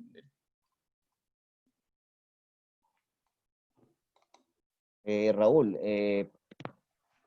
por lo menos en Colombia, como les expliqué durante mi intervención, al juez de ejecución de pena realmente le están otorgando una labor más de escritorio. Entonces, poco o nada podrían hacer con ello. Entonces, es difícil que se le pueda juzgar en ese sentido. Acá una experiencia en el Ecuador, el primer juez que de alguna u otra manera pues se pronunció sobre un beneficio penitenciario como es la prelibertad, fue ya sumariado por el Consejo Nacional de la Judicatura. Entonces, en ese sentido, pues sabemos que los jueces están atados a las agencias a las agencias legislativas, a las agencias ejecutivas, como lo señala el profesor Zaffaroni. Otra pregunta acá para Jason Aristizábal nos dice, doctor, el momento en que se crea una defensoría pública penitenciario, ¿vendría a ser una carga más para el Estado? Cuando ese papel lo pueden cumplir básicamente los defensores públicos penales.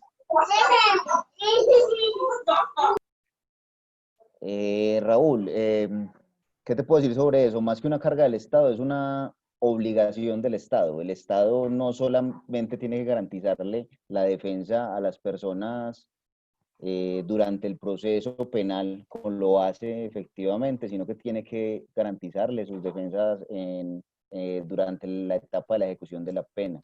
Obviamente, si las personas tienen los recursos suficientes para hacerlo, pues lo harán. Pero como traté de dejar muy claro, en Colombia, y es la constante creo que en Latinoamérica, las personas privadas de la libertad son de escasos recursos, de bajos niveles culturales, y es difícil que tengan la posibilidad de costear lo que puede valer una defensa técnica letrada en temas penitenciarios para todos sus necesidades que se presentan durante la privación de libertad, ¿cierto? Entonces el Estado, dentro de su obligación como garante, y además no podemos olvidar que la persona privada de libertad, al estar privada de libertad, es un sujeto de especial sujeción por parte del Estado. ¿Qué quiere decir esto? Que el Estado tiene que proporcionarle no solamente alimentación, por decir el techo, como se lo entregan, pero pues bueno, se lo tienen que garantizar. Y así todo el sinnúmero de derechos humanos a los que que tenemos las personas por el solo hecho de ser humanos, y uno de sus derechos es ese derecho a la defensa y esa posibilidad de contar con una persona letrada para ello. Entonces, como para concluir, no es una carga para el Estado, sino una obligación que tiene el Estado para con las personas privadas de la libertad. Muchas gracias, profesor. Una última pregunta. Estamos ya cerca de culminar estas jornadas. Para el profesor Nelson de Venezuela nos dicen, profesor Nelson, en tiempos de COVID-19, ¿cómo ha reaccionado el Estado de Maduro frente a la privación de libertad de los menores adolescentes? Sí. Bueno, fíjate tú que el Estado ha mantenido un servicio de atención en el tema de jóvenes o de niños, de la niñez sancionada con la pena privativa de libertad. En ese sentido, y hay que decirlo muy claramente, no han estado desasistidos. Sin embargo, sí cargan con la situación estructural del país. Siguen habiendo fallas en el tema, por ejemplo, de alimentación de los niños, de los adolescentes que están en situaciones de privación de libertad y otras tantas situaciones por el tema estructural. Sin embargo, no se ha detenido el servicio penitenciario como tal a los adolescentes de atención mínima a estos jóvenes privados de libertad. ¿no? De manera que en ese sentido ha habido una actuación de los funcionarios y las funcionarias que están trabajando allí día a día con los adolescentes muy, muy valiente, y eso hay que reconocérselos a ellos. De verdad que han sido muy valientes a pesar de la situación estructural, a pesar de la situación de que se trabaja por un salario de $20 mensuales, digamos, muy complejo, pero ahí han estado, sí, muchos de ellos, y no ha habido un abandono de los funcionarios que están allí en el día a día, identificados, sensibilizados con el problema. Perfecto, muchas gracias, profesor Nelson Garrido. Pues de esta manera vamos a finalizar ya nuestras terceras y últimas jornadas internacionales de Derecho Penal Penitenciario, agradeciéndoles a todos los señores panelistas, a las y los asistentes que nos han tenido pues la gentileza y el honor de acompañarnos. Muchas gracias. En realidad, este proyecto que se trata pues de posicionar en la región con, bueno, de impacto y con proyección a nivel internacional y por qué no de Europa, como señalaba también nuestro querido profesor Nelson. Y yo quiero agradecerles profundamente a todos ustedes quienes se han sumado a este proyecto noble, nobilísimo, como decía el profesor Favarotto. Y pues, ¿qué más aprender de los grandes maestros como el doctor Omar Huertas, a quien yo le agradezco profundamente también hacernos honrarnos, profesor Omar, pues en ser parte de esta academia, y nosotros tenemos mucho que aprender. Lo propio al profesor César Barros Leal, realmente una persona que destila sencillez y pues se ha permitido también compartirnos todos sus trabajos, todo su acervo patrimonial intelectual. Querido doctor César, muchas gracias también por estar en esta academia, junto a nosotros los jóvenes que queremos heredar precisamente ese camino que ustedes nos van dejando. Lo propio públicamente al profesor Favarotto también, quien tuvo la iniciativa, el acompañamiento y el apoyo también desde Argentina a este proyecto que ciertamente promete en realidad muchas y grandes cosas. No sé, se me escapa también al profesor, aquí está Héctor, querido profesor Héctor Sánchez, también un abrazo cordial de mi parte por sumarte también a esta gran iniciativa, también un grande de la región de Costa Rica. Tenemos mucho que aprender de estos grandes maestros.